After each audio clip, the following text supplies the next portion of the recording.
Hi, so this is a follow-up to my other video on latent strabismus and hyperopia, why they're so difficult to treat, why they're so intractable, and this also kind of goes a little bit into why they're difficult to diagnose as well.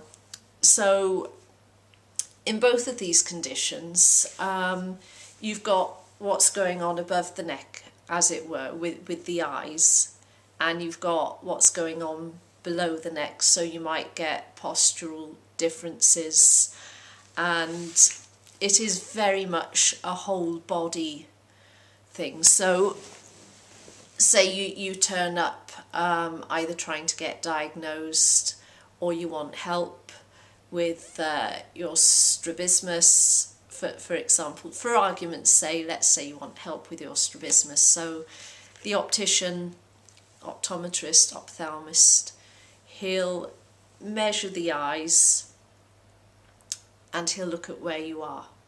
He won't look at where you've come from. He will just look at what the eyes are doing here and now and give you that prescription for that, or visual therapy even, maybe pencil push-ups, which I personally wouldn't recommend, but there we are.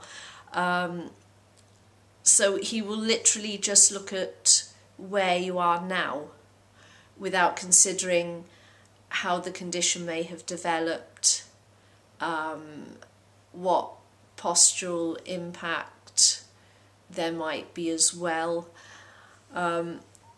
So basically they will just be treating a part of it, so it may not even, it's probably not going to be that efficient in that sense. If I take, for example,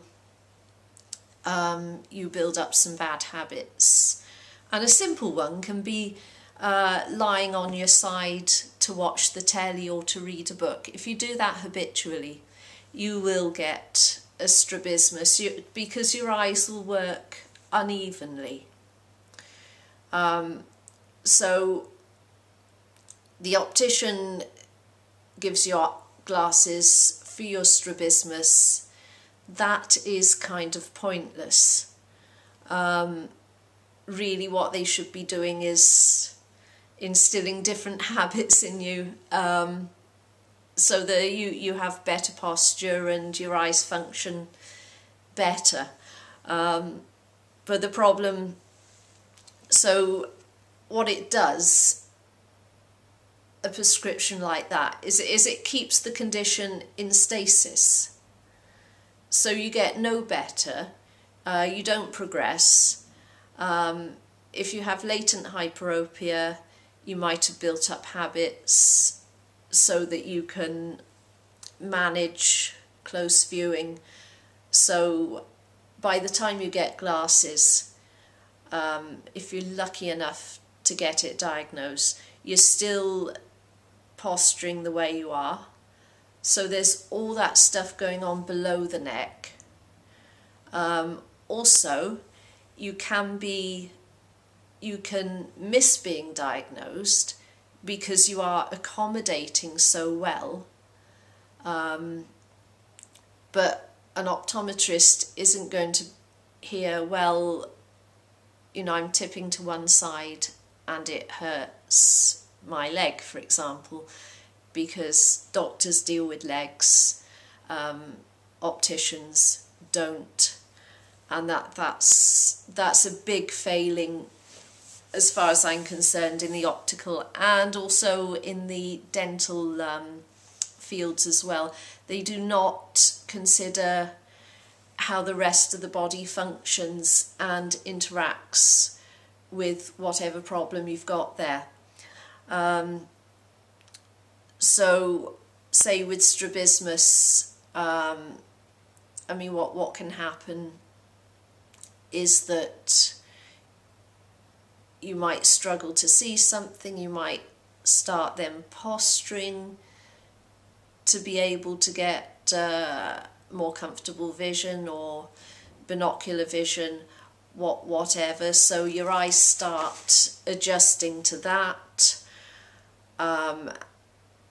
So then that means they can't adjust to other things so well because you're compensating for that. And if you've got this sort of posture all the time, you're going to end up with backache, or one of your knees is going to hurt.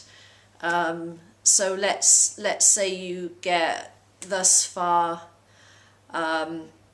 you go to the opticians, they're just going to give you glasses that reflect what the measurements are. So these glasses may not necessarily be that effective, because if you get glasses then, those are the glasses you're going to wear to maintain that posture, to maintain that way of looking. So that is really a bit pointless. So where was I? Yeah, so you go to the optician with that condition. They might give you those glasses. That is literally all they can do. And it's a real shame there isn't a more whole body approach.